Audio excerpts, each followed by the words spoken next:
Good evening, and welcome to the 14th International Conference on Torah and Science. We are coming to you from Surfside, Florida. I am Nathan Katz. I am the Academic Dean of the COIS College of Jewish Studies here in Surfside, and we are housed at the Shul, one of the leading synagogues in the area, led very admirably by my good friend here, Rabbi Sholom Lipskar. This conference has been unlike any other, as we sometimes say. That is, this is the first time we're doing one virtually, and perhaps the reasons why are obvious. I really have to give a large shout out to the people who helped us through this very difficult couple of years in arranging this conference, to Lydia Hassan, to Rabbi Shea Rubenstein, and of course to Rabbi Lipskar. You see, it was about the time when we were ready to start planning the conference. So we usually do that in the spring, about 18 months or so before the conference takes place. But of course, spring 18 months before now was when this pandemic was just exploding. So we, like everyone else, we didn't know what to do. Do we have a conference? How do we just keep from getting sick? We were in the same dither of conflicting ideas and emotions as everyone else. But finally, we thought, well, if we're going to do anything, we better start planning something. And so we did. And while this epidemic is raging, we were planning. I'll tell you about the content. That was the easy part, but the arrangements were difficult because for a couple months we were sure it would be virtual, and then things got a little better. Okay, we'll do it in person, which is, of course, is any teacher wants to teach in person, and so did we. But then it got worse and a little better, and now we decided a couple months ago that really to play safe with this new form of COVID out there, we should do it virtually. So here we are, and there you are, and I wish I could be looking at you in person and getting a sense of our audience. But we're doing the very best we can with what we have, and we're here for a virtual conference on a topic. I tell you, this is, I think, the question that's on everybody's mind. Social media and what they're doing to our families, our society, and our planet, what they're doing to us, and what they could be used for, because we all know when we first got onto Facebook or whatever we used, it was marvelous. We were seeing travel logs of interesting places, hearing an occasional lecture, getting in touch with people we hadn't seen since high school. We saw tremendous potential and no downside as we embraced this ability to reach across the globe to friends, old and new. But it didn't play out that way. We discovered very quickly that there were great difficulties with social media, great problems.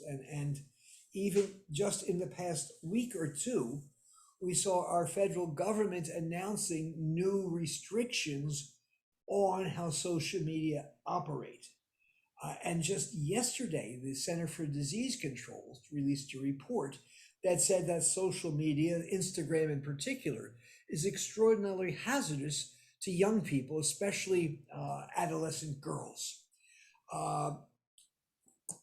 Everywhere around the world, we're having Facebook and social media in trouble with the governments. The government tries to limit what they say, and these Google and Instagram and all are more powerful than many governments.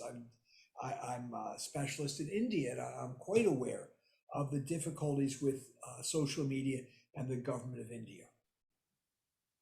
So this is, I think, the most remarkable topic we could come up with. what is this threat of social media? And what is the promise that still exists for social media? So we have to start this with the obvious place, which is artificial intelligence, which both Professor Jacobson and Rabbi Lipskar will be addressing from different perspectives. And just this past weekend, there was a book review in the Wall Street Journal of a new book called The Age of Artificial Intelligence and Our Human Future. Good title. It was written in part by none other than Henry Kissinger, along with a couple of scientists. So when Kissinger speaks, as they say, everyone listens. And I read about the book, and it talks about how back around 1950, there was talk from IBM and other places about what they called thinking machines. Like the machine that can think. Soon thereafter, the term we use glibly now, artificial intelligence, began to be applied to computers. Fine, but computing is not thinking. And that's a very important point to make. Computing, we all had adding machines in the old days, and the computer was no more than a fancy adding machine. At first, I remember when I was a child going to the Franklin Institution in Philadelphia to see a computer, and it took up a whole room with all these punch cards going in and lights. It was a very imposing thing, this first computer. And of course, that has less power than my cell phone does today. It's quite remarkable where we've gone. So if computing is not thinking, what is the difference? And Kissinger and others argue, and I think it's very good, that thinking involves the ability to make inferences. Whereas computing, there's no inference, it's just computing, it's just numbers. So once we get a machine that is able to make inferences, it is only a short jump to this topic we'll be talking about tomorrow, especially this mysterious word called algorithms, which is how social media work. So the ability to draw inferences separates computing from thinking, and the ability to make inferences is the basis for artificial intelligence rather than computing. Now, today, if you do a Google search, you will find 50,000 books with the words artificial intelligence in their title. And all these books deal with usually one of four things. One focuses on news and disinformation. My wife and I are members of different political parties, and we talk. I say, did you read this today? Do you know what's going on? And she say, I didn't see that. Where did you see it? Well, it's in my news feed. Well, why didn't? And I look at her news feed, and we realized we are both seeing different news managed for us. So if we're seeing different news, quite naturally, we come to different opinions. So news and disinformation. Another is the healthcare issues. I don't have to tell you the passionate, heated controversies we're having right now about this pandemic and how to respond to it and what's good treatment.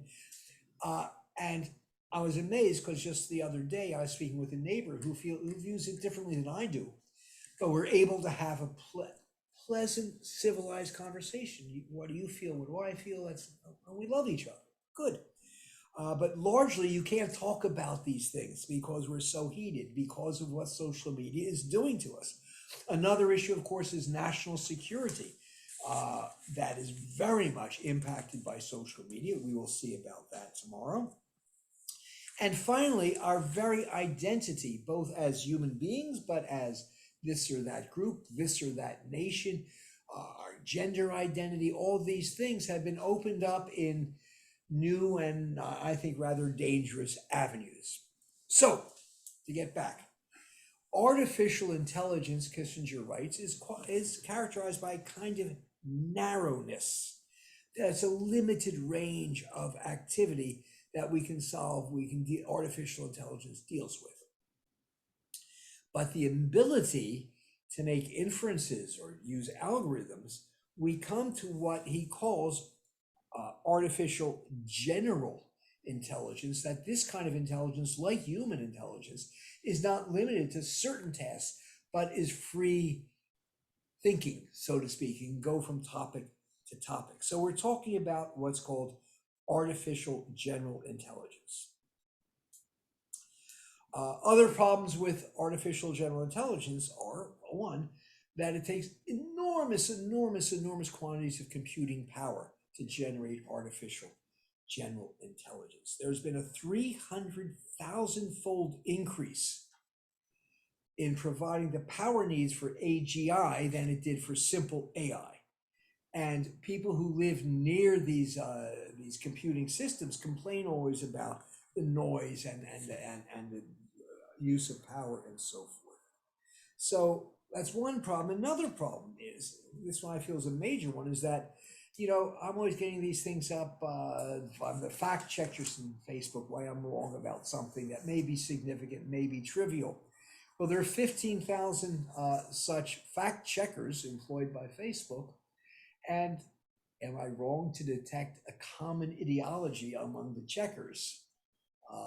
That means the checking is not done on an empirical basis, but on an ideological basis. Anyway, these are the problems, these are the issues that we will be with the next few days. Today we talk about artificial intelligence. Tomorrow we will see the film, The Social Dilemma, which is, I will introduce it to you, point out some things. If you have not seen it, watch it tomorrow at 10 a.m. Then tomorrow we will have a panel on how all these algorithms, how does this monster work? What are the mechanisms of it? Then tomorrow night we have a panel on the dangers. How does it affect our brains? How does it affect our minds? How does it affect our unconscious?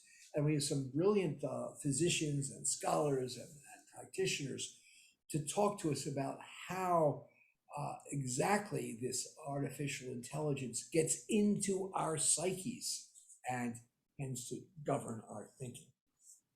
And finally, on Saturday night, we'll have a session that revives the promise that social media offered, and look at three very intriguing attempts to direct social media to a constructive path, one based at Stanford University, one is with Chabad in New York, and so on. So we're going to look at how it can, and one is the application of information technology as a profession for Orthodox young people. So we'll learn about all these possibilities.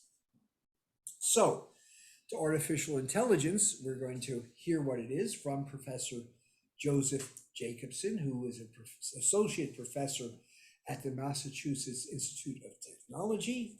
He'll be joining us from Boston momentarily. And he leads MIT's Media Labs Molecular Machines Group. He did his doctorate at MIT, and then he was a postdoctoral fellow at Stanford. He's received a Technology Review Award for one of the top innovators in the United States. He won a Gutenberg Prize. We'll hear about Gutenberg a little bit later in the conference. A Discover Award, the Exner Medal, inductee into the U.S. Patent Office Inventors Hall of Fame, and more and more and more. That is, we have a leading figure in the field of artificial intelligence, Joe Jacobson, who is joining us now from Boston. Professor Jacobson, to you, please. Great, thank you. Thank you, Nathan, very much, and Rabbi Lipskar. It's a great pleasure and honor to be back, even virtually at this conference. Enjoy it each and every time that we've been there in person up to date and up to this date, and enjoy and honored to join you this evening virtually. So the topic that I was asked to speak about today is artificial intelligence, as Nathan just mentioned. And obviously this is a Torah and science conference.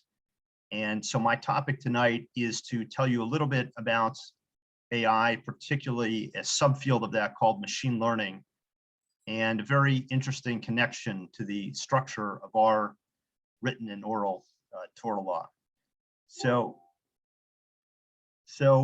to motivate this discussion and really try to get a idea of what we mean by artificial intelligence or machine learning, I want to motivate this with a very classic problem in artificial intelligence and machine learning, which is the recognition of handwritten digits.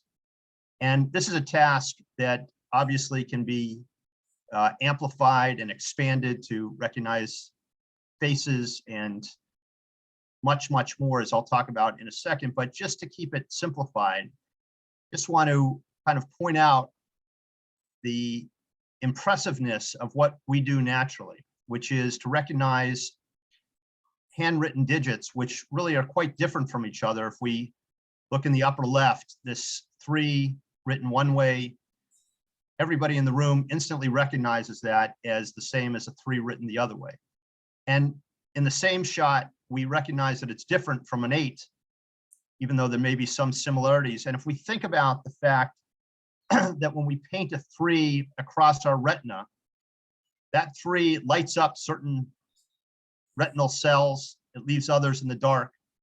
But every time I write a 3, I could move that 3 over to the left, I could move it up, I could rotate it slightly, and somehow I still recognize that as a 3. It's really quite an impressive thing if you start to think about how would you program a machine, a computer, to actually carry out this task. And this is the kind of ground level of understanding of how machine learning works. So I want to take you through, and I have a few slides here. These are slides that were borrowed from a wonderful website called 3 Blue 1 Brown. And if you're interested in seeing this in toto, you can look that up on the internet. So the first aspect that we want to set up here is how we feed data into a machine. And so in this particular example, we're taking a very small camera, a very small slice of a camera that has 28 by 28 pixels. And we're going to draw a digit on that very small set of pixels, 28 by 28 pixels, 784 pixels in total. And we're going to create a neural network. And I want to describe a little bit what a neural network is. And by the way, you can tell just from the name neural network, this is motivated by, loosely, by the way that we think the brain operates, or at least as a model of how some aspects of our brain operate. And so the left part of this neural network, the long set of circles on the left, the 784, you can recognize those as the pixels from the camera. In a camera, those pixels are arrayed as 28 by 28, but if I unwind those and just write them in a linear row, in a linear column, sorry, I'll have 784 of these, and wherever light impinges on that pixel, that will light up one of these nodes, one of these 784 nodes. So the left-hand side is just the camera's input, the pixels of the camera. And on the far right is the output that I want from this neural network, namely to tell me which of the digits, which of these Arabic numerals, 0 through 9, I've written by hand onto the camera. So the left part is the camera, the right part is the output that I'm looking for. And really the heart of the neural network are these hidden layers, these layers in between. And this is what's called a fully connected network, meaning that all of the nodes on those hidden network columns see every single one of the pixels of the camera. And so too, they connect to every single one of the nodes to the right of them, and the right one connects to the 0 through 9 of my output. Everything here is fully connected. And the idea here, again, is that when I write a numeral, I'm going to get the appropriate output of my neural network. If I write a 1, no matter how I write it, it's going to light up the 1 on the far right, and so forth. A different number will light up the corresponding number. And if we start to think about how this problem might be solved, we can start to break it down into parts. So for instance, if we think about a 9, what are the elemental parts? Well, a 9 has kind of a round circle at the top, and it's connected by a line to the right of that. That kind of makes a 9. An 8 has a round part at the top and another round part at the bottom, and so forth. And a 4, kind of a long line, and some other straight lines that connect it to a 4. And so it might be useful somewhere in this neural network to have nodes that represent those different elemental shapes. And so as drawn here in this network, this column here that has the shapes next to it is set up in just this way, so that when I come in and anytime I draw a circle on the upper half of this camera, this top pixel will light up white. And the one below that will light up anytime I have a round circle in the lower quadrant. These are the elemental parts that make up numbers. And so this is one of the hidden layers. This recognizes a kind of set of parts that make up numerals. And if I break that down even further, I might ask, well, what are the parts that make up a circle? And those are kind of little pieces of curves here. And so, and what are the parts that make up a long line? Well, those are shorter line segments. And so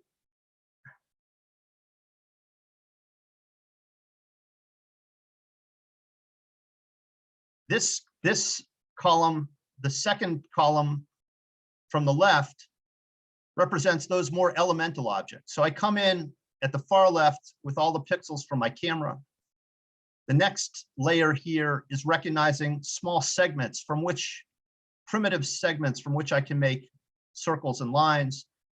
And then the column to the right of that is recognizing whole circles in different parts of the camera and different whole line segments that make up numbers. There's a set of math that goes with this that I'm not going to get into, but just as a idea of how this works, each node here, so I have my 784 pixels, and in this diagram, I'm showing a single node, and it's looking at all 784 pixels. And what this node is doing, detecting a little segment on the far right that's outlined here. This is number 7, let's say.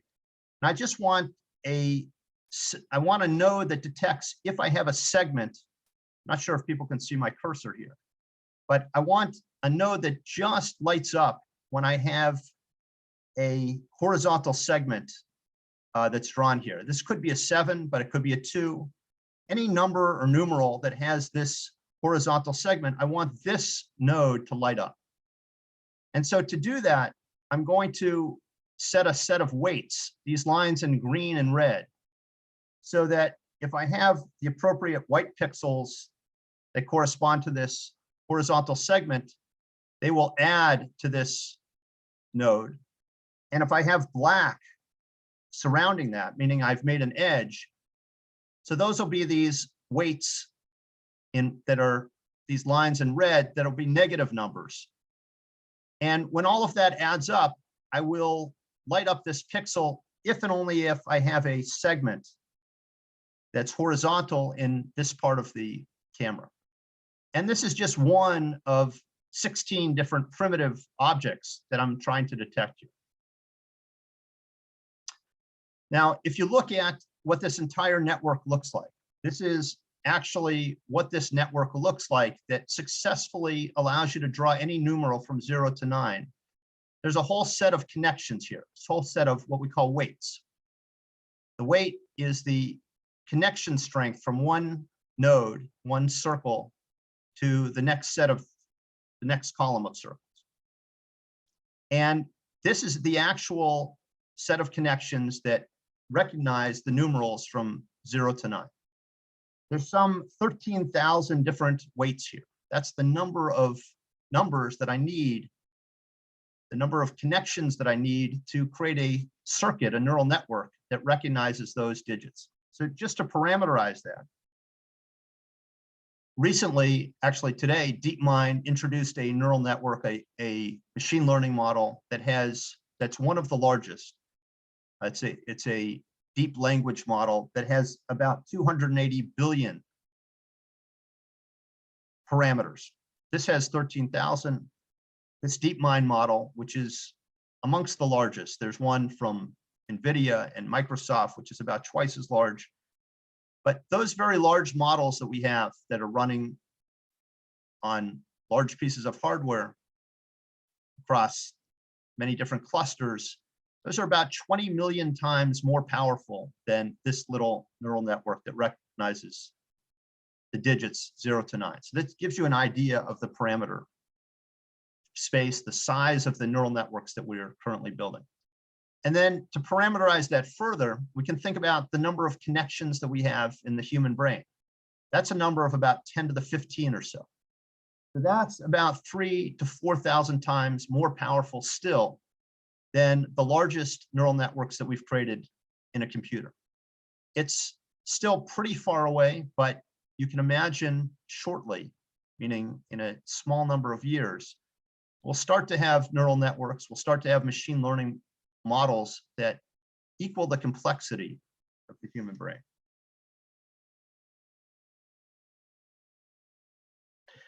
So I just want to say a word about how do you find all of those weights? How do you set all of those weights? Well, you could imagine doing that by hand, experimentally or trial and error, and just setting weights randomly until you get the right answer. But that's a lot of numbers to try to set. That's 13,000 different numbers that you have to try to set to hope that this network gives the right answer.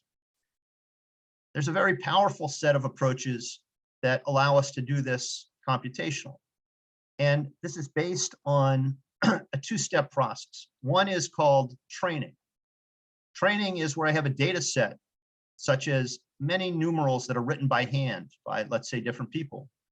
And they're all labeled with what the actual number is. So I have a 5 that's handwritten, labeled with the actual correct number of 5, and a 0 labeled with 0, and a 1 labeled as a 1, and down below a different kind of 1 that's tilted slightly differently. So I have a whole training set here. And I can run a set of procedures, in this particular example, something called backpropagation, which allows me to start from a random set of weights, look at the output that I get. Initially, this network will spit out the wrong answer. But by looking at those wrong answers and making adjustments, and making those adjustments correspond to a mathematical procedure of how wrong they are, I can fine-tune those weights over a number of cycles until I get better and better. And this is called training. And so I can start to create a network that gets better and better. It gives me the correct answer, let's say 90 times out of 93.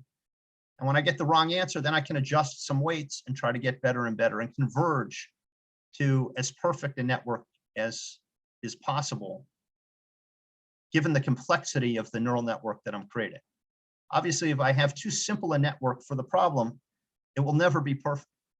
But the more depth that I have to my network, the more encompassing it can be of the problem that I'm trying to solve. Okay, so I want to just give some examples of what is possible with neural networks that are built on the principles that we just went through. And many people on this call are familiar with a number of the applications, but it's really quite extraordinary how far we've come even in the last 6 to 9 months. So here's an example that expands from simple digits to recognizing pathology slides. This is a company called Path AI that came out of MIT and Harvard.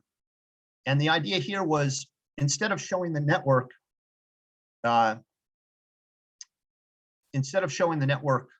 digits, I'm going to show it a set of pairs of pathology slides that have been ranked by expert pathologists. So this model was trained on something like 1 million pathology slides that were shown to several hundred of the world's most expert pathologists. And those pathologists ranked them humanly as to what type of cancer, if they were cancer, and so forth.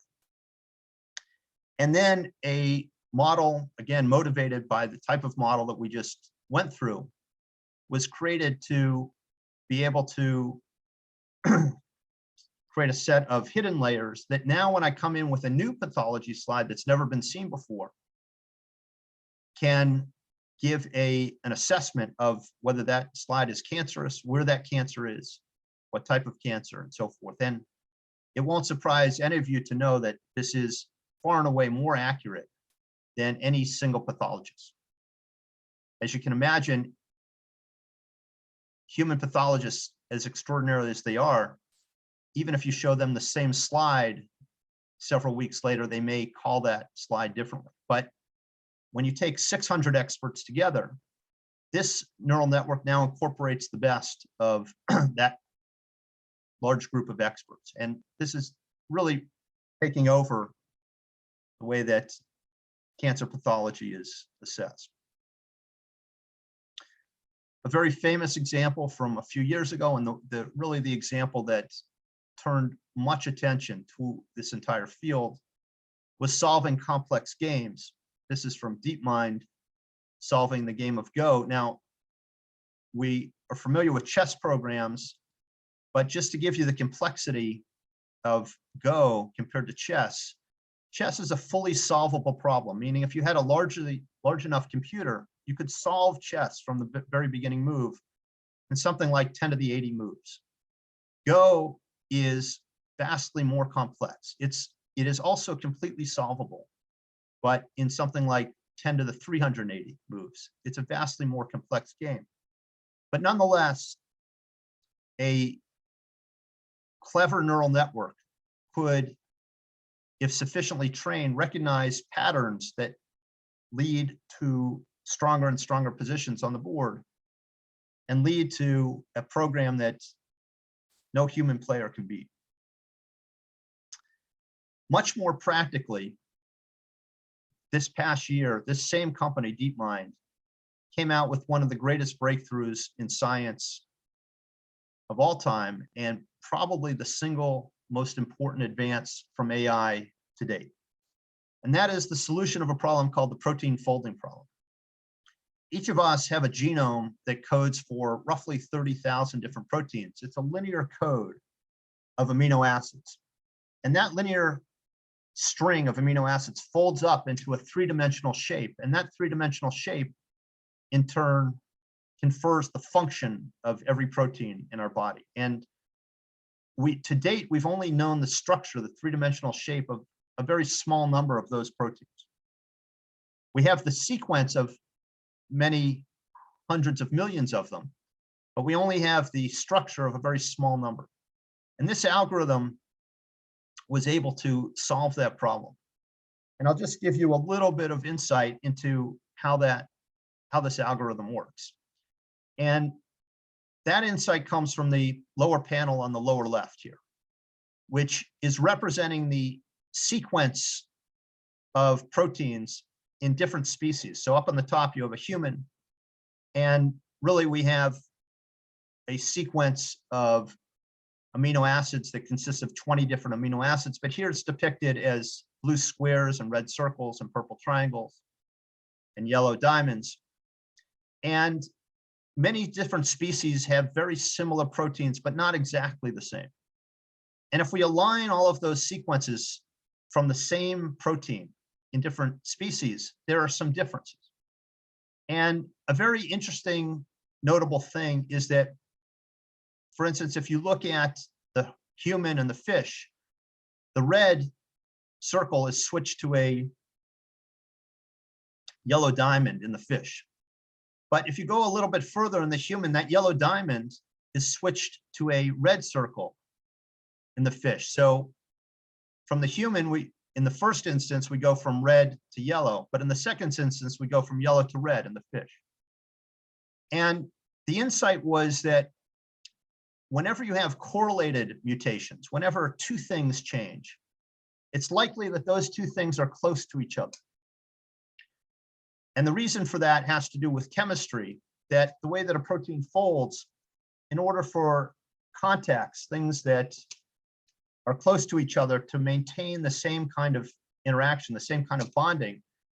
So you need to conserve the same types of chemistry there. And so if you flip a red to a yellow, then in the corresponding part of that junction of that protein, you'll want to switch the yellow to a red in the fish so that you always have a red yellow touching each other. The fish has a red yellow and the human has a red yellow. They just happen to be flipped. But this piece of insight was really the key to understanding how we could create a machine learning algorithm that could fold proteins. And this has just been an extraordinary breakthrough, and happy to chat with folks about many of the applications coming from this. So I want to make note of one other aspect of neural networks, which is quite fascinating, which is the ability not just to recognize things or associate sets of things with each other, like digits that are hand-drawn and their Arabic notation, but the ability to actually generate things in the reverse. Meaning, if I type into a computer the number 0 or the number 9, I might like to have my network actually generate a handwritten 0 or a 9. And so one way that you can think about this happening is I can use my same network that recognizes digits. And now I can just write down some random set of noise, as you see in the far left panel here, just random dots in my camera. And of course, the network will spit out a random number that this corresponds to, because the only thing it can spit out is 0 through 9. It'll spit out some random number. But then I can start to change pixels here. And I can see if when I change that pixel, it gets me closer to the numeral I'm trying to draw. For instance, if I'm trying to draw a 0, I can randomly change some pixels here and see whether my network scores that as more 0-like or not. And if it scores it as not more 0-like, then I change it back. But if it scores it more 0-like, I leave that change in place. And as you can see in the middle panel here, if I keep doing this, eventually an image will emerge of something that the network thinks is more like a 0. This is called a GAN, a generative adversarial network. It's a way to run your neural network in reverse. And it's used if you want to get the network to generate new things. And so this has been kind of widely applied. There's lots of fun and interesting things that you can do here. This is an example from designing new chairs. So in this example, I trained a network to recognize different kinds of pictures. And one of the pictures it recognizes, like I can recognize a cancer slide or a digit. So this can recognize different sets of furniture. But now I can, and one of the things it recognizes are chairs. But now I can get this network to run in reverse. I can type in the word chair and have the network actually generate a new chair that has not existed before. This is an even more impressive network. This is a network where I can come and type in a sentence like, this white and yellow flower have thin white petals and a round yellow stamen. And these images are actually not searched from the internet. This is not like I typed into Google, find me an image that has yellow middle and white flowers. This was actually generated by the network. These images never existed.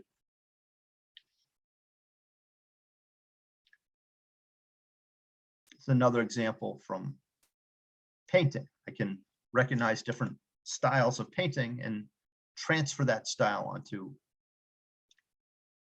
photograph. One of the greatest uses of this idea is actually to generate, back to this example, back to not just go from the sequence of protein to what the three-dimensional shape is, but to run that in reverse again and say that the perfect drug, perfect therapeutic for a particular target, perfect antibody for COVID would have this shape. Go tell me what sequence makes that shape. Or go generate a perfect binder to the spike protein, and then tell me what that sequence is. These are problems that are very current in the laboratory right now. And this really has many people motivated in the design of new approaches to creating medicines and therapeutics. Okay, so in the last few minutes that I have, I want to point out a very interesting connection between the structure of neural networks, really motivated by the structure of our brain, and the structure that sits behind AI and machine learning in general, and the structure of Torah, the Torah shebichtav, the Torah sheba'al peh. And this is really, I think, a kind of a striking analogy. And it comes from a couple of Gemaras that I want to just introduce to you, some of which you'll be familiar with. The first one is a Gemara in Menachos that is a very famous story that Moshe Rabbeinu goes up to Shemayim, and he's wondering what's holding up the Torah. Why isn't the Torah coming down? And he says to the Kadosh Baruch Hu, Sheyoshe v'kosher Gitarim v'otiot, and he sees that God is drawing all of these crowns on the letters, as we see in our own Sifrei Torah. And he's asking God, why are you holding up the giving of the Torah to draw these crowns? And the Kadosh Baruch Hu, God gives a very famous answer. Marlo, Adam echad yesha'ati liyot b'sof kama dorot. There'll be a person that will come after many generations, after several generations. Akiva ben Yosef Shmo, and his name is Rabbi Akiva. She'atid lidrosh al kol kutz v'kutz talin v'talin shel halachos. He is going to darshan out. He's going to create drashes on all of these shapes of these letters, and he'll be able to figure out many halachas. Be able to darshan many halachas from these shapes of these letters. That's why God has to write these shapes. It's very strange Gemara, because we have an idea that Moshe Rabbeinu got all of Torah shebichtav, all of Torah sheba'al peh, all of the written law and all of the oral law complete. There was nothing lacking in the transmission to Moshe. So what possibly could Rabbi Akiva learn that Moshe Rabbeinu did not know already? It's a very difficult Gemara. Comes along the Orach Hayam HaKodesh with an incredible idea. And he calls this idea Eretz HaChaim. Those words, Eretz HaChaim, come from a midrash. I don't know personally exactly the meaning of those words, but this is what the Orach Hayam HaKodesh calls this idea. And the idea is the following: that Moshe Rabbeinu was given the entire Torah. He was given the entire Torah shebichtav, the entire written Torah, the entire Torah sheba'al peh. But he was given those separately. He was not given the connection between these. He was not given how I can derive from the written Torah the Torah sheba'al peh. And what the Orach Hayam HaKodesh says is that is our avoda. That is our job from the time of Matan Torah till today, This is what Rabbi Akiva was engaged in. This is what we're engaged in. Our job is to form, if you will, the neural network that connects the input of the Torah Shebiktav and the Torah Sheba'al Peh. And I just want to try to give you, just to motivate this a little bit, to give you a mental picture of this idea. So we have on the left the Torah Shebiktav. The Torah Shebiktav is all the psukim in the Torah. There's some other things that go into this transmission, according to Rashi, the Yud Gimel Hamidosh and Nidreshet Bahen, the rules, the logical rules that we can derive things was also given, and is also grouped into this group. And on the right side, we have Torah Sheba'al Peh. We have rules that have the force of Torah law, but they're not written explicitly in the Torah. They are derivable from the Torah. So for instance, we have a rule that we bring a Korban Pesach even on Shabbat. So, and we have a rule, I'll tell you in a second, another rule. So how do we get that rule of Korban Pesach, Docha Shabbat, that Korban Pesach we bring even on Shabbat? So we have two psukim in Bamidbar. They both have the same word, B'moado. The word B'moado only occurs twice in Chumash. And so we have a rule called Gzera Shava. Gzera Shava, in strictly limited cases, takes words from two different psukim that are rare words, and it creates a drasha from that, creates a rule from that. And that rule is that just like we bring the Korban Tamid every day, even on Shabbos, so too, since the second pasuk that has B'moado at the Pesach of B'moado, so we're also going to bring Korban Pesach.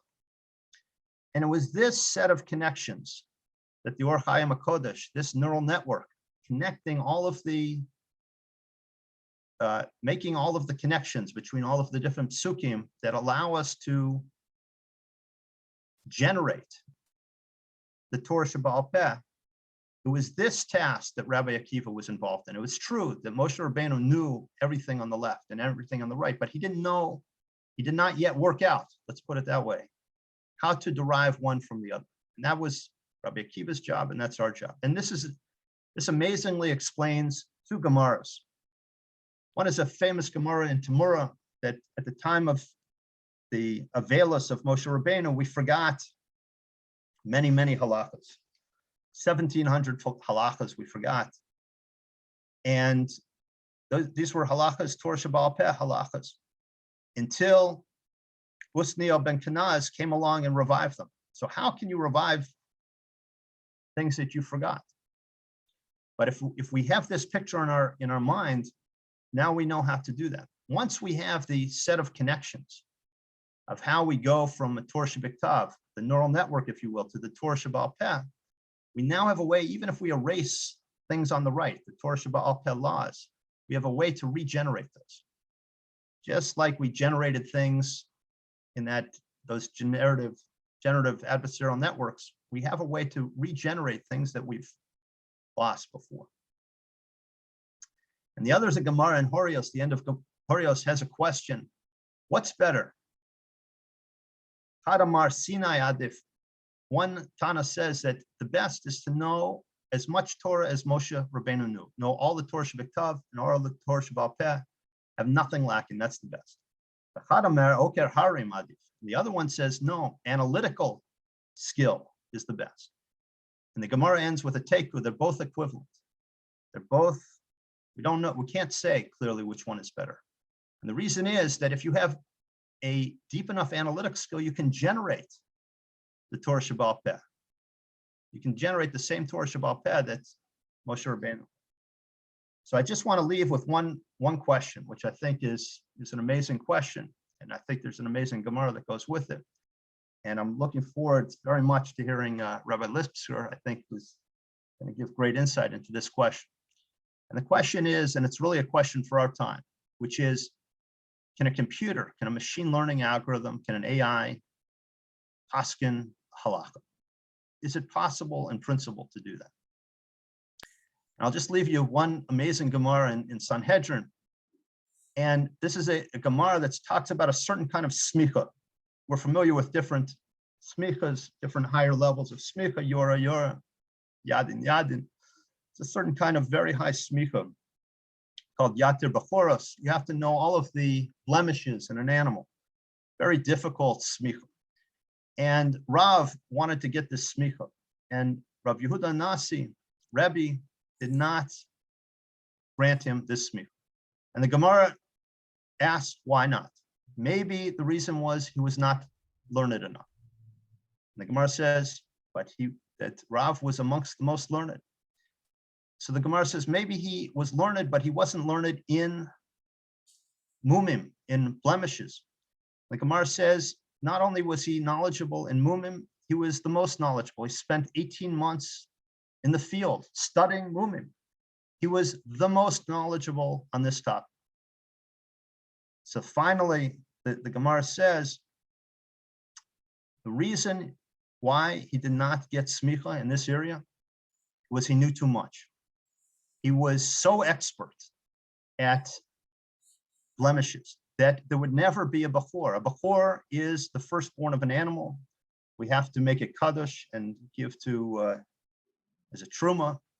And Rav was so expert, he could find a mum in any animal. There would be no such thing as bechoros anymore.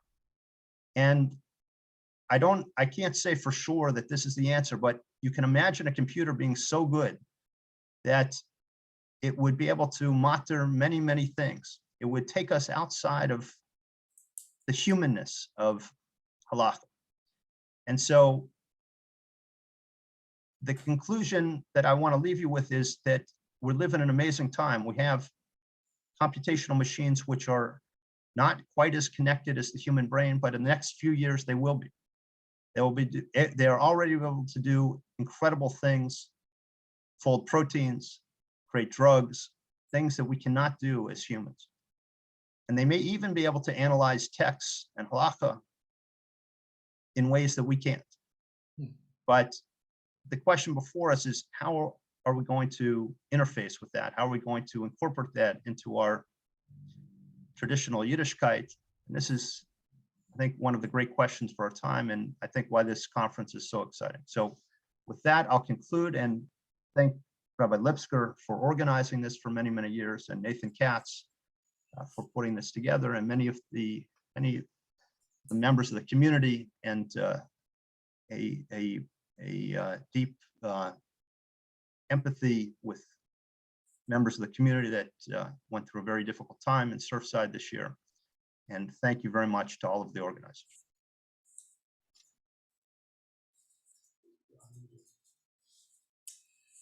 Thank you, Professor Jacobson. Thank you very much.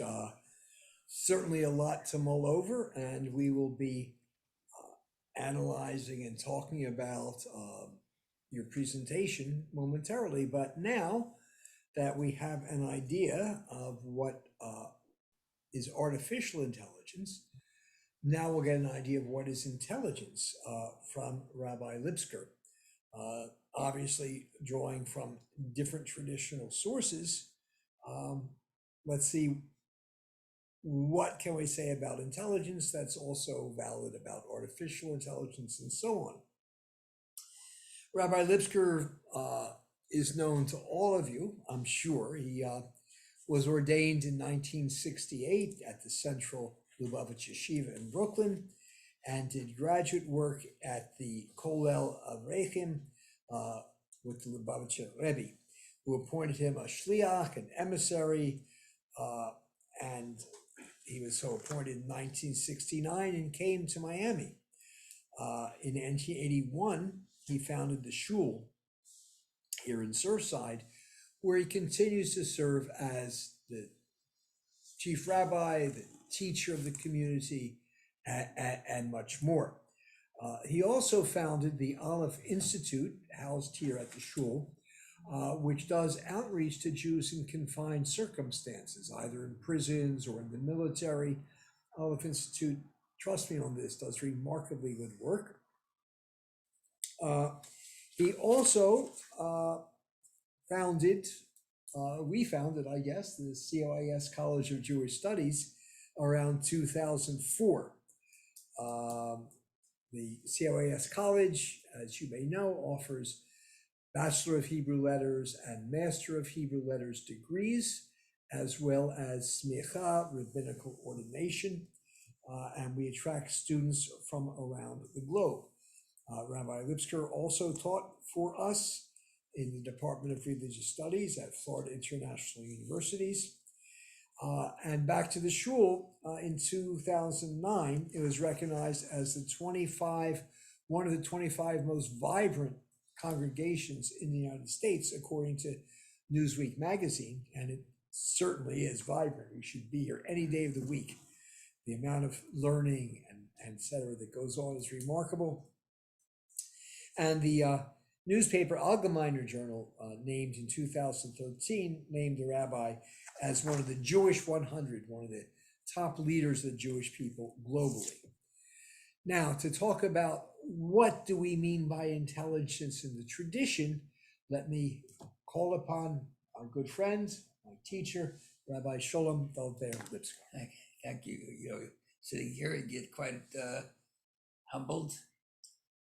First, let me just welcome everyone. Thank you very much, Dr. Jacobson, for your very informative and technically exhaustive talk, even though to us lay people, it seemed like encompassing a whole world of information. I'm certain that there's so much left that you haven't shared with us. Thank you very much for that. Want to just add the fact that the Torah Science Conference was really a brainchild that emanated with Professor, the late, very well-known and distinguished Professor Herman Branover, one of the world's foremost leaders in magnetohydrodynamic turbulence, working at Ben-Gurion University. And furthermore, being one that did a joint program with the United States Navy in his field. The Rabbi then encouraged this conference very much and actually got the word of relativity, since this conference was always in conjunction with Hanukkah holidays, talked about the advancement of science, particularly in the field of light. And Torah is really the light that gives us truth and insight into everything in a proper manner. And all of the scientific aspects allow us to understand it with our limited bandwidth that needs to think about things within time and space constraints. So now let's talk a little bit about this incredible topic, intelligence. And of course, the modern jargon that has morphed into artificial intelligence. So primarily, just in terms of definition, I take offense with the idea of intelligence being attributed to something that's artificial.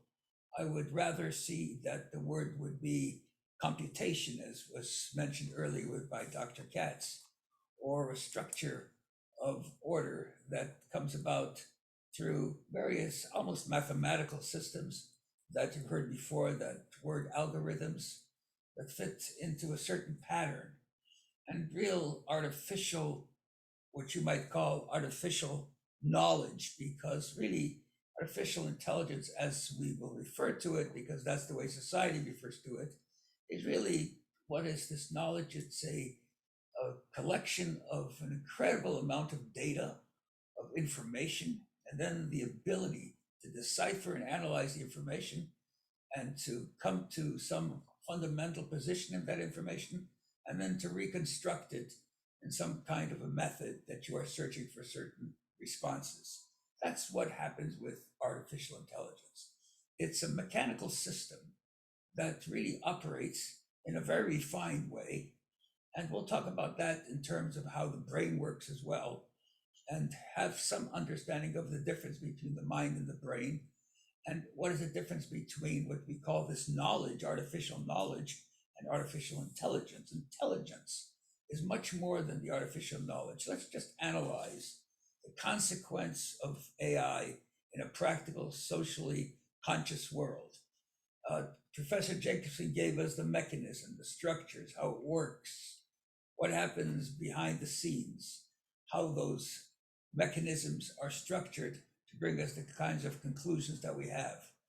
And basically, they're all always deciphered with minute pixels that emanate from a fundamental molecular structure that then divides itself into neurons, whatever neurons, whether it's human neurons that fire electrical impulses, or they are natural neurons, the human neuron, or mechanical neurons, depending on what it is. But that's how it operates, like any machine, like your watch, like your computer, like anything else.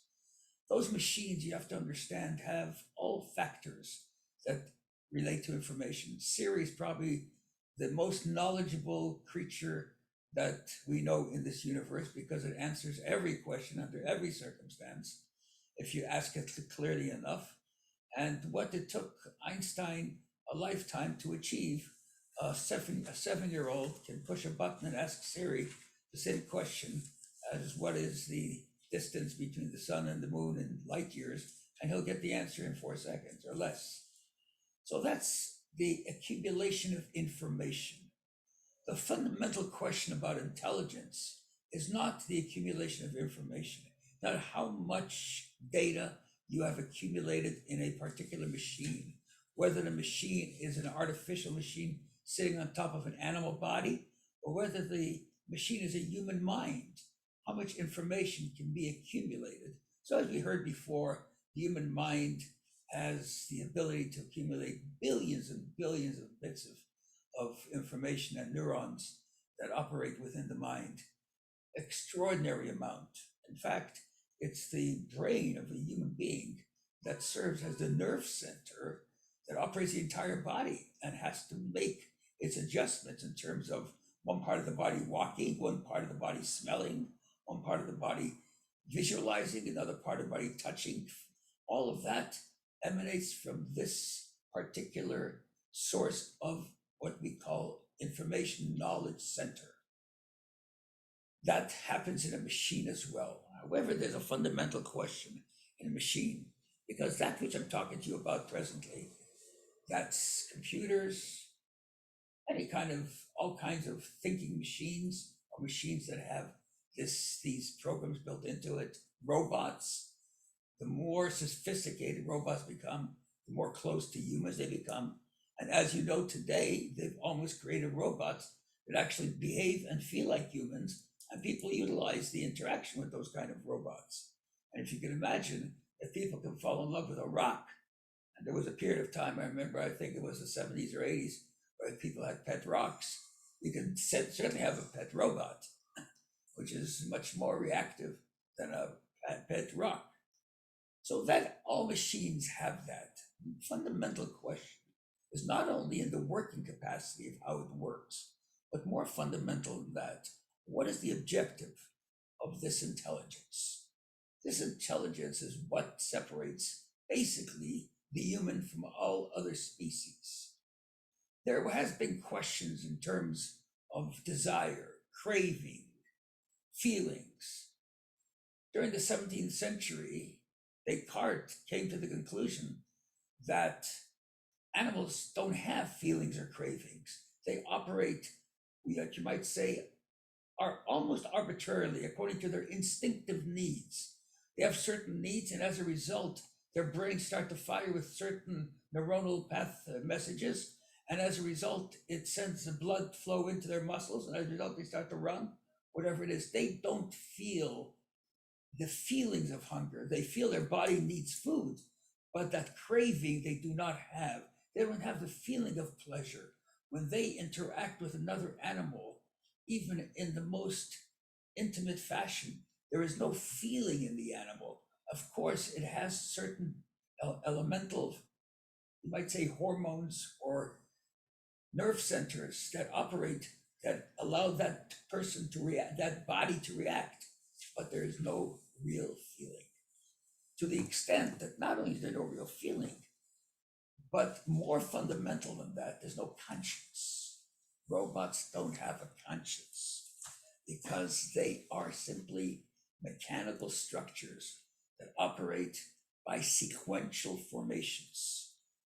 And from the most left-wing liberal social environmental studies and writers, people that are bestsellers on the New York Times bestseller list, and are ardent evolutionists, because you must realize something very fundamental. Evolutionists believe primarily that everything that happens within us is a result of some kind of a modality structure that has as its origin, the origin of those factors is the fact that it creates mutation and change. That is the nature of the philosophy of evolution. Mutation and change, it's the bedrock of evolution.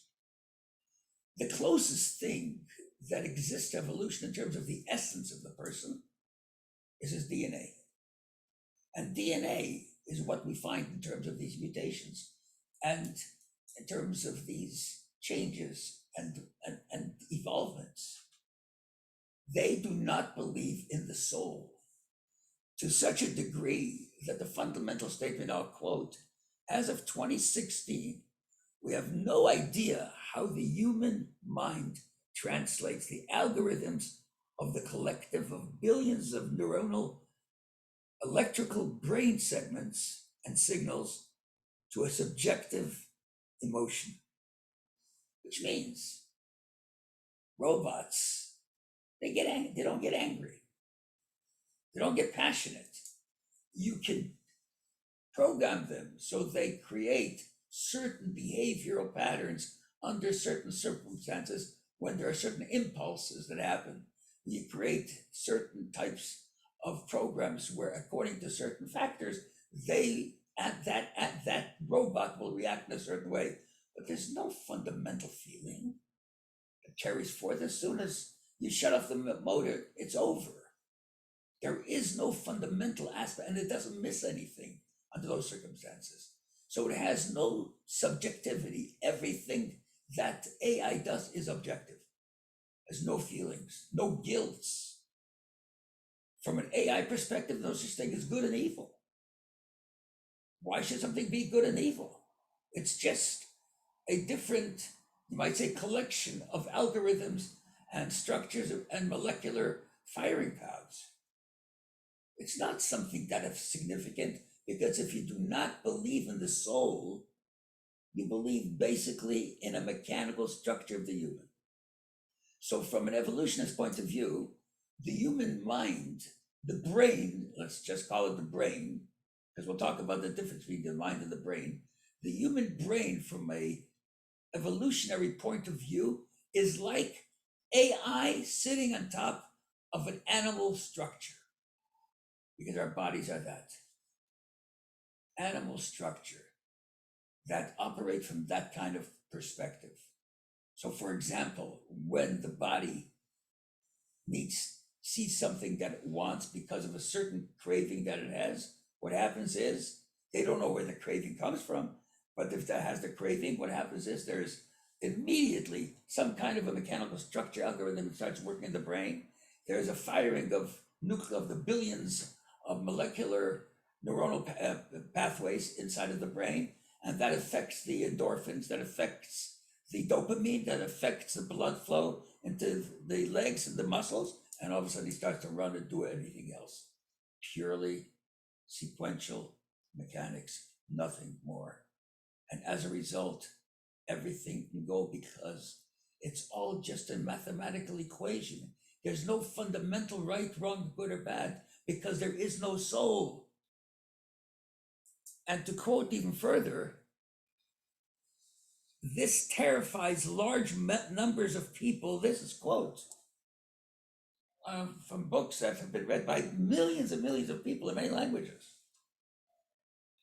Large number of people who prefer to reject the theory of evolution rather than give up their souls.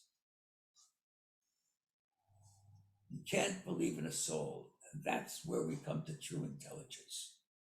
Intelligence is not just a commutation of the brain. The commutation of the brain just allows the body to function. The body's like a vessel, like a machine. And the computation of the brain makes the body function. But what gives the brain that desire to do A or B? If there's no such thing as good or evil, on what basis is one person good and one person evil? What happens under those circumstances? If there's no sense of conscience, because there is no fundamental essence except for the DNA, which is all purely mechanical and continues to change. So you become completely in control. So euthanasia becomes a potential possibility, because all you do is to change a mechanical structure so you don't have a tremendous cost to society. Taking a baby out at the late stage works as well, because you're not doing anything, you're just changing some algorithm. There is no fundamental essence and quality to the human that transcends his physical structure. That's the natural progression of this AI perspective, because then we start to compare the human mind to the machine mind. And if the machine mind comes to a certain conclusion, then the human mind fits into it as well. And that brings us to the Talmudic discussion that Professor Jacobson referred to before. The concept of not understanding blemish, he says, is he knows too much, means that here something else is quite necessary. When ruling on a case, when dealing with another human, the Alter Rebbe, the founder of Chabad Hasidism, who gives a completely different perspective of intelligence, which we'll talk about in a moment. When he wrote his magnum opus, the Tanya, that is the most extraordinary text of analysis of the human condition, and how the human works, and how the brain works, and how the soul works, and how the human is connected to a primordial existence that comes a long time before it comes into the body. And there's a whole structure of how it works. So the Alter Rebbe writes, how can you write a book that will fit everybody's problem? It's so difficult to identify with an issue, and especially when you haven't seen the person. You don't know the person's particular condition. So the Rebbe says he's writing his book, and he uses two words. With my kira imidoya kwamina, he says. I write these books for those that I know yodoi kwamina, that I recognize and know. There's one other place where that term is utilized. That's also a Talmudic discussion in the Talmud and the tractate Tanit, where two scholars are sitting together, and one says to the other, teach me something. There's a whole discussion they have, a very interesting discussion regarding eating during the meal. And he says, and so forth, and bless me, and the fact that Jacob, our father, never died, that we read about in today's Torah portion. He says he never died, even though they mummified him, they buried him. He never died. His children live, so does he live. And then he says, as follows, Rachav, who was that famous original harlot that saved the two spies that Joshua had sent to Jericho in order to be able to scout the land before they came in for battle, and she saved them. Our rabbis tell us that Rachav, later on, Joshua married Rachav. She was the most extraordinary lady in the world, and he married her in a holy way. She became a holy woman, repented and did everything to properly marry her.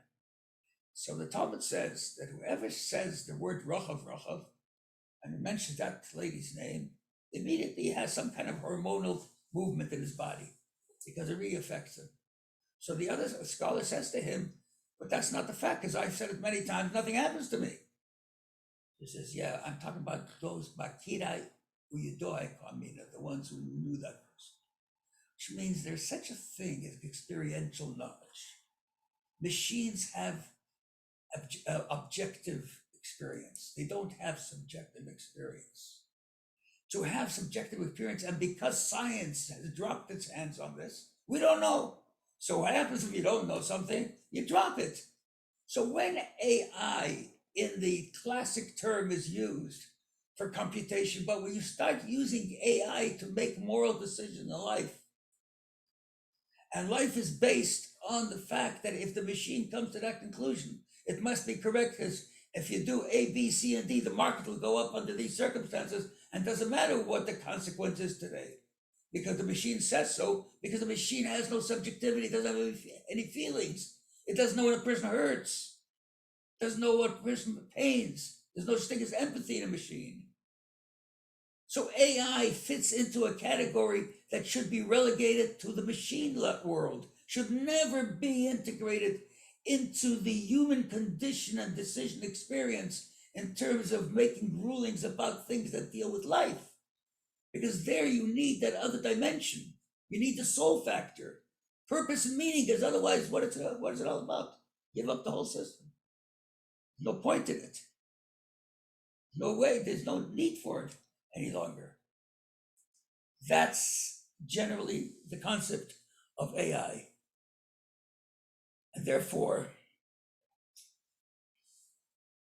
we have to say, what is real intelligence? So only the Torah tells us what intelligence really is. First of all, you have to understand that such a thing as a mind. According to the evolutionists, another big question they have is, if you have a brain that does all these computations, it's the most sophisticated AI machine you can imagine. And you don't even have to plug it in. All you have to do is eat pizza and that works for you. What a great AI machine. Imagine. If you have that machine, what do you need a mind for? What is a mind? Early on, the mystery of the mind. The neurologists at that time, the Nobel Prize winners, they were afraid to use the word soul. So they used the word mind, but mind is the soul. There's something else. The mind is not a structured, physical, tangible element. It lives in the brain, but it's not the brain. The brain is a purely mechanical, flesh and blood, very tangible structure. The mind is a source of energy that contains within it the ability to feel and to empathize and to have another perspective. That level is impossible in an artificial machine. Can't put that into a machine because I said machines do not have subjective realities. They cannot have that. So what is true wisdom and knowledge? What is that? Where does information come from? Why does Einstein's brain fire different molecular structures than the person that is cleaning the street for me? Even though they both are human beings and they both are God's creatures and they're both worth the same. And if you have both of them laying in a hospital, you have to give them both equal attention. You can't say this guy's got a smarter or whatever the case is. Even though today sometimes that's not, people don't make decisions on that basis, but nonetheless, but that should be the moral, ethical position to life. If you think about it from that perspective, why is it that way? Why is it the algorithm that a particular person, animals do not have loyalty? They don't have loyalty, which means an animal has an offspring. At the beginning, the mother will nurse that animal, whether it's a horse or a carnivorous animal or a cat, whatever it is. And once the animal grows, the mother doesn't even know that it's part of their family. There is no fundamental, essential, overarching aspect that connects them. It's purely structured mechanical. Once the mechanical is gone, it's over. So why is it that human beings, everybody has the algorithm in their brain that's different, and that's why in a healthy world, 10 million men love particularly 10 million different women. It's not that all 10 million men love the same woman, or all 10 million women love the same man. Everybody has their own structure. They find their own place, and they're happy there, and their emotions are good there. How does that happen? What are the differences that create those different calculations and those different algorithms, so on? If not for some transcendent reality that permeates our minds. And in Hebrew, and you know the holy language, the holy tongue, the Hebrew letters are the letters of creation. You might not understand it so well, but you have to read Kabbalah. How did God? Because when we have, it says in the book of Genesis, that primarily man was created with God's speech. So in the Torah, in this extraordinary text, that we find these letters, that it becomes very clear 100% without question that the letters have deep meaning and have deep significance. So the word chokhmah, which in Hebrew translates as wisdom, it's the highest level of knowledge, you might say, of this combination that creates intelligence. Because knowledge is the brain side of the intelligence, basically. Wisdom is made up of two Hebrew words called koach ma. The power of what? What do you mean of what? It's like the brain, the syntax of the brain comes from non-being, as you know. The endron and the exon, they connect in a non-being space, which is also beyond real thought process. Non-being, non-space, we don't understand what non-space is. It's just a word. Nonetheless, that's how it happens. Chokhmah comes from non-being. HaChokhmah me'ayin timotzei. The wisest man said, Chokhmah comes from naught. Where does it come from? There's no cloud up there, the iCloud, and that has all this information and we draw from this cloud.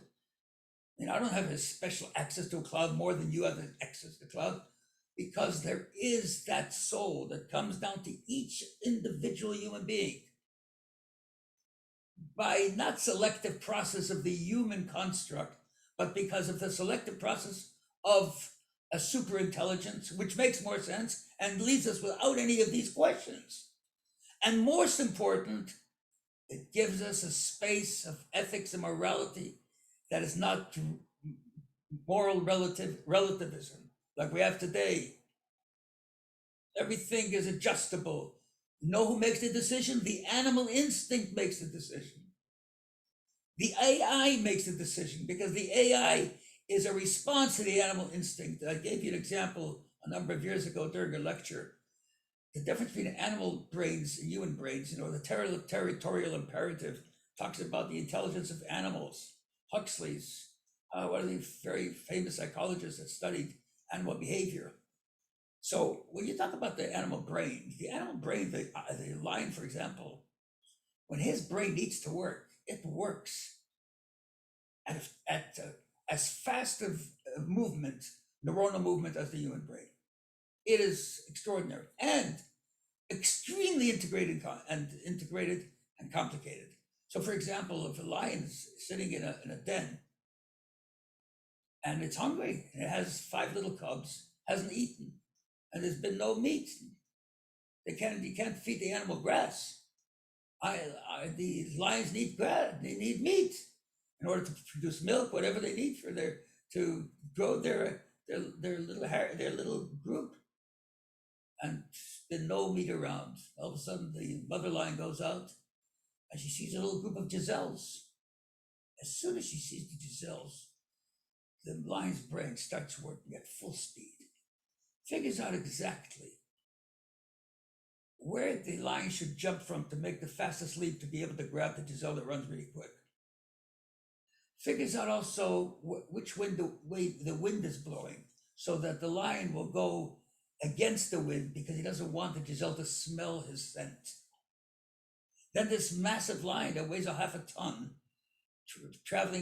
walking in jungle with branches and walks so stealthily that you can almost not hear him. And when he takes that leap and he sees the first little gazelle and he takes that leap from the right place, he jumps to that leap, he grabs the first gazelle, sinks his teeth into it. It's a small gazelle, it's not even enough to feed him. Forget about the other 5 lions that are waiting for some food. As soon as he sinks the teeth into that gazelle, tastes the blood, his brain stops working. The brain doesn't say, wait a second, there's 5 more, go catch a few more, because you got to feed everybody. The brain stops working, because at that moment, that lust that was fundamentally chemically orientated in that intuitive structure of the animal has been satisfied, and therefore does not think anymore. The mind is not a controlling origin, it's a reactive origin. It's an operating system. Like AI should be, it's an operating system. We are trying to transform this operating system that's driven by a very, very objective and with non-feeling orientations, we're trying to give him that AI the right to make judgments over humans that have to deal with that other dimension, the feelings, pain, anger, love, caring, empathy, purpose, meaning. And so in Jewish life, Chachma is this power of what comes from a higher source of the mind, which is the soul, where it comes from. And then Chachma expands into another level of the mind structure, which is now called Bina, which is the wide taking of this eureka, this thought process. It hits your head, you haven't yet developed it, and to develop it into an idea that makes sense. But it's still not considered functional. It's at this moment, if it remains in that state, it has done zero benefit for anybody, including yourself. It's like figuring out how many angels can dance on the tip of a needle. The next stage is called Das. That's the fundamental. Das is experiential knowledge. It's when you take that wisdom and you use it in a positive way that brings people closer. It's not by wonder that in the Torah, there is no word for intimacy of a husband and a wife. The word that is used is knowledge. Adam knew Eve, and she became impregnated and she gave birth. Knowing is taking that intellect, the origin of that child that emanates from the brain, that travels through the spinal cord with their neuronal pathways, and then comes into the practicality. Only when it becomes a practical factor, that's when it has any kind of fundamental benefits on any level. So I believe that society, we have to separate this artificial intelligence from the human experience. They're going to put a chip in a person's brain. Now, what will that chip do? Will that chip be a force that will be able to overshadow the human mind experience that contains with it conscience, feelings, guilt? AI was Mengele. That's why the animal, the Jews to him were like Descartes' animals. You could do whatever you wanted with them. It would benefit society to have them to do those medical treatments. That takes place when the human being has subjected himself to the same standards as artificial intelligence. Artificial intelligence is a gift. You're able to publish books, you're able to publish things virtually. We have this conference because of AI. But not intelligence, it's artificial accumulation of information. And so on a practical level, the wisdom that is true wisdom, not relative wisdom, because all this stuff that I've said to you changes all the time. It changes from the 5th century to the 10th century to the 15th century to this century. Now it's changing a little faster because of this global interaction that we have. Society's changing to a certain degree, but it also is changing for the benefit because we're becoming more conscious of the ability for the human being to be the ultimate that controls the AI. In the human being experience, if proper, it will never be a time when the machines will take over humans unless humans become machines. And that is not too far away unless we make a radical paradigm shift in our behavior. So the Torah is the wisdom that we need to follow. And the Jewish way of life, it's not a religion. So Jewishness is not a religion. There is no word in Jewishness for religion, even though people use the word dat in Hebrew. Dat means law. We are a way of life and a system of law that directs our minds to have the capacity to control the instinctive aspects of our animal existence, to be that extraordinary superior creature that God created to bring the world to its light and proper level. Thank you for being with us, and we'll have a few minutes here for discussion if there's any. Thank you so much, Rabbi Lipskar. That's great because we're starting off this conference with, I think, a very meaningful disagreement. And from disagreement, I think, comes creativity and new ideas. Whereas Professor Jacobson's notion that intelligence is a matter of increasing complexity to the point that this intelligence can create and design. And whereas Rabbi Lipskar says, no, the essence of an intelligence are matters like values, ethics, and empathy. And for that, there is a source that is external, named this ayin, this It's not external, but it's Yeah, not sorry. tangible. not physical. Yes. Better, thank you. So if I may ask Professor Jacobson to address a point, a disagreement, a question to Rabbi Lipskar, we could proceed in that way. Professor Jacobson. Thanks, Nathan and Rabbi Lipskar. Nathan, I'm not sure that your characterization of my viewpoint is Yeah, I agree exactly with correct. I agree with you, Professor Correct me, Jacobson. please. I don't think we had any kind of disagreement. I think we're more on the same page than on a different page, but Right. I do. But that being said, I am interested in getting more subtle in terms of we already use computers, for instance, to check a cloth. You could imagine easily having a computer that could check an esrog. It could check maros. There are things that could be checked by computer. Is there any role in halacha for AI or computation, in your So opinion? just to give you very interesting information, presently there's already system set that checks Torahs. The scribe, they used to take like a month to check a Torah for its accuracy. Now they have a computer. It's computer read. So they've done the computer read. They have now perfected it because they've gone through it to find out which areas it can miss a minor factor. And at the beginning, it was not 100% perfect, but I think the last few times that they've used it, it was 100% perfect. So they've already been using it in a practical way. Absolutely. The question is, where is that line exactly? We have a Xeros Akasu. We could have a computer look at a nega on a wall on a house, and it could be 100% correct. But until the Kohen declares that house is tameh, so it's not tameh. It's not ritually impure.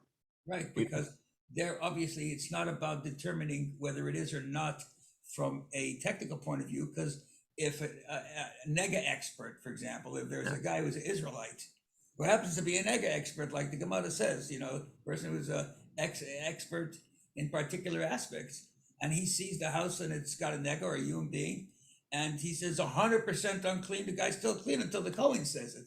So you realize, like my mom, that he says there are many laws in Jewish life that don't fit into our bandwidth of limited knowledge. It's just a fact. And purities and impurities are one of those areas. The body, a second ago before the soul left it, it's pure, everything's fine. All of a sudden, the soul leaves it and everything in the house becomes impure according to the halacha, in a certain way. Today, we do not follow that strictly because the purity today is of a much more, you might say, less refined nature than it was, but because we don't have that information and we don't have the temple. But otherwise, those areas that require aspects of the human condition, interaction, anything else that has to be determined, for example, when you have to make a decision on a person's life and death from a medical point of view, no matter what the machines say, it's a human being that has to make that decision. And very often all the machines are aiming in one direction, and the human being, for some reason, says not and say, a miracle took place. Yeah, of course a miracle took place. Just every morning we get up, it's a miracle. It's just that we get used to it. But the fact of the matter is that anything that requires another dimension of, like, for example, in the terms of an abortion, I'm not getting into it in terms of the Roe v. Wade issue, But there was abortion. Machines should not be the ones that make a decision, because you're dealing with something that human beings have no access to. We don't have access to life and death elements. It's outside of our peer purview. So that's where the line would be, as far as I would think.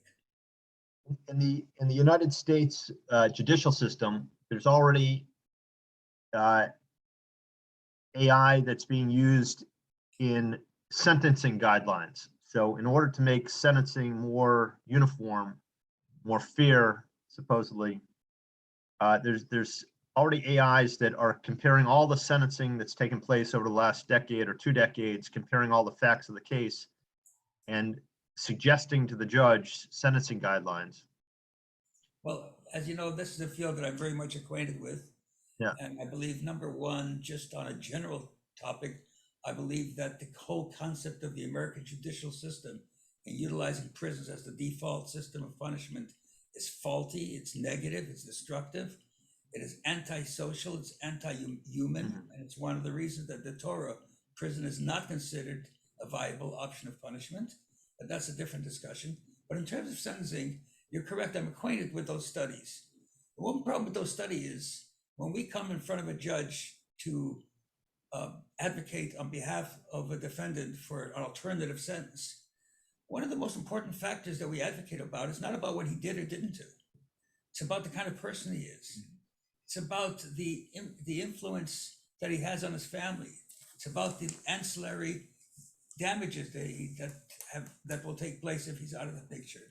It's about consequential results that are not even taken into consideration, that the AI has no way of taking into consideration. That the AI doesn't know that if this 18 or 20 or 25-year-old kid that had an act of violence and was acting out crazy and did crazy things, was on drugs, was abused for the first 15 years of his life. That doesn't enter into that category of thought process. That for machine, in order to have that capacity, would have to follow that man from the time he's born until that moment and to understand every aspect of his lifestyle. So it's very difficult to say to the machine. A machine can give you certain averages of people in society, how many people eat milk and people eat yogurt, that you can do. But how people are in terms of their interaction with their families, no machine can tell you that. It's impossible. I think that's a great point. It's going to be, I believe, a struggle going forward to maintain that human viewpoint. I think there's been a change, though. I think the justice system is really taking a very strong look at it. Actually, the laws that have been passed in the last little while, the First Step Act, the CARES Act, and so forth. And generally speaking, more judges, more people in the area of justice are really starting to think about what we call the massive cost of society. Just to give you some perspective, you just mentioned about AI, even though this is not as relevant to this discussion, but should give you some discussion about factors where we operate in such a myopic way, such a sophisticated society with so much AI, with so much information, and we're totally myopic. So for example, we don't realize that the pandemic issue and the impact that it's had on school children, it's so long lasting and it's so damaging. And we're not even addressing that fact that you have to reintegrate children into a classroom environment, that they've lost time and so forth, and just the entire structure. When you send somebody to prison, we haven't calculated that most of their children in various classes of society are going to enter into the criminal justice system because society will not accept them otherwise. So there's so much here that if we took a global perspective and look at it, and not just close the jails and take away the police and things of that nature, because we're dealing with an unruly society, unfortunately, in a society that we all feel we're entitled. We're an entitled society. Just because you worked hard, you have the money, and you have a nice car, doesn't mean I shouldn't take your car, because I'm also walking this earth and I have the same algorithm in my brain that you have, and the same chemical structures that you have, basically. And believe me, they think that way. You and I both know it. What I'm saying is not completely off the wall. No, it's not. Now, equality is no longer the word that's being used, it's this equity idea. I don't even know what that means. It means they can take your car, I think this is pretty much what it means. Rabbi, do you have a point you'd like to raise to Professor Jacobson? I just think that first, what Professor Jacobson shared with us, it's I'm not qualified to really raise any points with him. He was very edifying. You know, it's a very sophisticated area in understanding how it operates. You know, it's like a real lesson in the structure of what really takes place when you see artificial intelligence. When you put information into a machine and they give you the answer, now you know that how it works. It's not like there's a little person at the end of that machine. Like my mother-in-law used to think that listens to you and gives you the answer. That it's just this extraordinary, sophisticated mechanical structure that's put together. But as you know, already the Sefer Yetzirah, that's a book, original book of Kabbalah that deals with creation, talks about the combination of letters in terms of creation.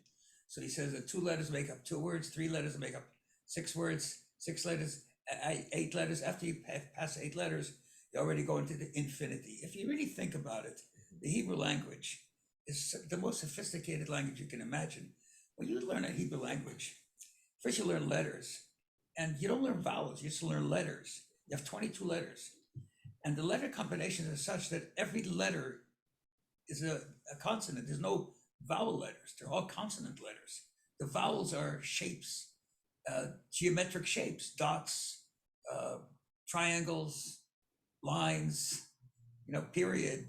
It's all, so you have a combination of letters, geometric structures that have infinite capacity in your mind. Imagine a 3-year-old, 4-year-old that's learning Aleph Beis with the Kametz Aleph, and he's got 22 letters to the power of 12, because the 22 letters have 12 capacities in terms of the exchanges and shapes and sounds. So the syntax of their mind is beyond calculus type of syntax at this early age, and it's so elementary. Fascinating. So, that's but AI will take some time to get to that point of teaching machines Hebrew letters and vowels like that. Professor Jacob, I just had one question. I just want to understand this.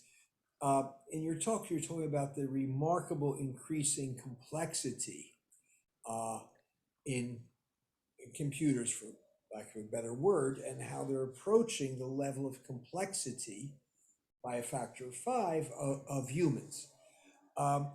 Factor of a few thousand. Excuse me? A few thousand. Factor of a few thousand from a human. From us. Okay, better. That's this week, Nathan. Yeah. At what point would you call what's being done by the computer? At what point would you call it intelligence? Or is there a point that we can fix? Because I'm trying to get to that one issue that makes something intelligent. Rabbi is. I don't think machines can do it. Well, that's why I want to hear Professor. Well, I'm saying, but I personally, I think that Professor will agree with me. If it's dots and numbers and structures, you can't put a soul in there. Well, we know as a as a matter of principle that there's at least one element that by definition can't exist in a machine, which is as Rabbi Lipskar said, the choice between right and wrong, bechirat chofshi. Because at the end of the day, as Rabbi Lipskar explained, a machine is a machine. It's a set of operations, which is, although there's some randomness there, but it is it obeys the laws of physics. It's not something that is outside of that set of physics, and our fundamental core foundational belief is that we have the ability to choose between right and wrong, bechirat chofshi. There's a wonderful Rav Hutner piece on the Midah of Amalek. Amalek's Midah was a kol bidei shamayim.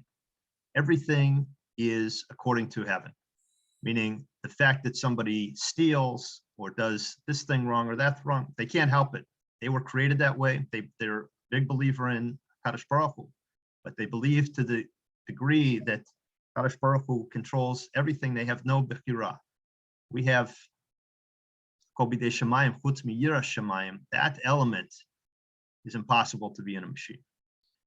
And the question is, when you ask about intelligence, so I think in the English language, we're limited. We have that one word of intelligence, as Rabbi Lipskar said. In Hebrew, we have much more nuanced. Chabad, Chachma Binas Das, it's a much more nuanced set of ideas when we talk about intelligence. But I think it's extremely interesting to explore. I'm not personally convinced that a computer could not be better at Choshen Mishpat.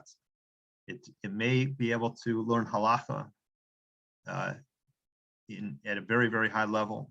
These things may be possible, but I think a very core and important thing that Rabbi Lipskar said is that this human element,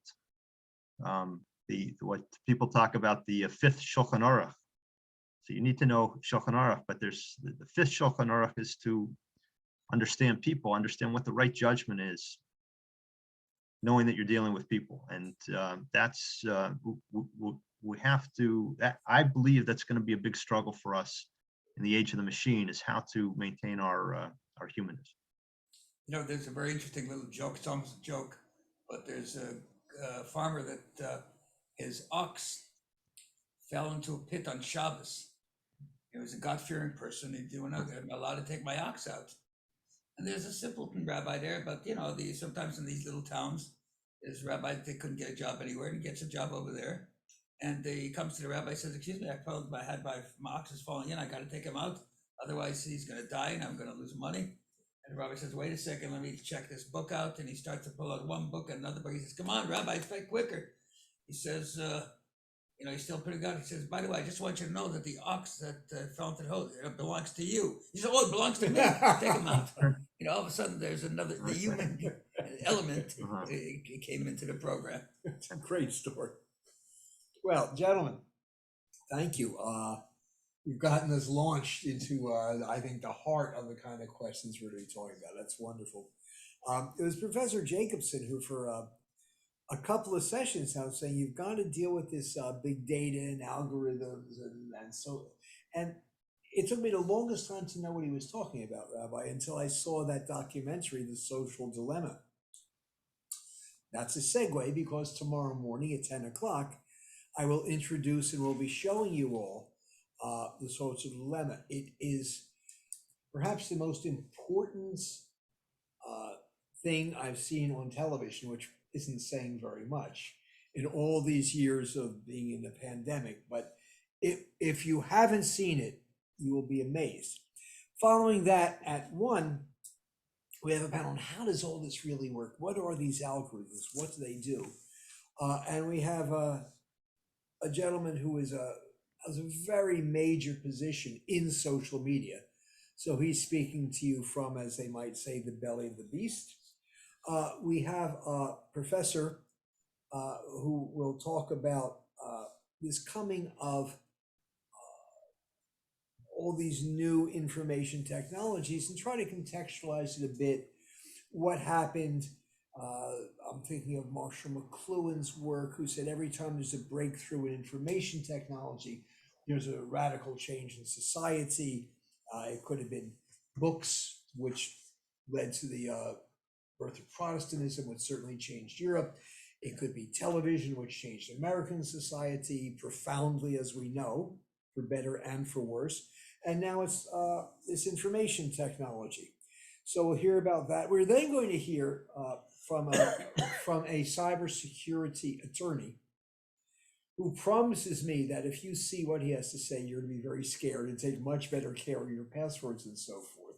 But the legal aspects of this artificial intelligence, cyber technology. And finally, we're going to talk about if what's wrong with these social media is they intrude into our private lives. We're going to look at what do we mean by privacy. And one of our faculty here at COAS College will talk about that. So we're going to have 4 presentations at 1 o'clock. And then tomorrow evening, we're going to talk about now, how does that affect our brains, our minds, our unconscious life? And we have some really remarkable people. We'll be broadcasting together. We will all be here in person on Thursday evening to talk about what it does to the brain, and then what it does to the psychology. And that's from a neuroscientist. We have an eminent psychologist. We'll talk about trauma and PTSD and what artificial intelligence has to do with those matters. And finally, an intriguing talk, I'm sure, is by a rabbi who among other things is a dream interpreter as part of his counseling. And he's going to tell us about how, since our psyches have become so quote unquote public due to all this artificial intelligence, social media, we no longer have the privacy for our psyches to produce dreams. And that is Thursday night, and we will continue. There will be a wonderful Shabbaton here with Rabbi Steinberg, and we'll conclude this Saturday night with trying to look for some light in the darkness of artificial intelligence and information technology as to how it can, and in fact is and has been used for what we would all agree are very positive purposes. So let me once again thank Professor Jacobson and Rabbi Lipskar for a wonderful start off, and I'm very excited about the next few days' work. Just thank you very much, Professor Katz. Thank you, and thank you everybody for being with us tonight. Just to say a special l'chaim, because today is Hey Tevis, which is in Chabad one of the most important holidays. It was called the Victory of the Books holiday. For the Rebbe, it was something very critical. We'll talk about it at greater length tomorrow night after the session. There'll be a farbrengen here in honor of Hey Tevis, which again, everybody's invited to. It's tomorrow evening after the session here, which will be an all-night kind of a farbrengen, a real Hasidic farbrengen, so that you'll really enjoy it. And on Shabbos, actually, together with Rabbi Steinberg, Professor Steinberg, who will be giving us a special talk, Please God, Shabbos morning as well. We will also have the opportunity to welcome the former mayor of Israel, Nir Barkat, very well known, very influential Israeli dignitary. And as I mentioned to you on Sunday morning, we'll have a closing session that will address the collapse here in Surfside, that will be presented by the chief of the Search and Destroy military mission from Israel, Colonel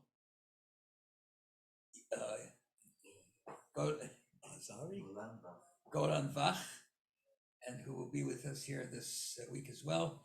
Thank you. God bless you. We'll see you tomorrow. L'chaim.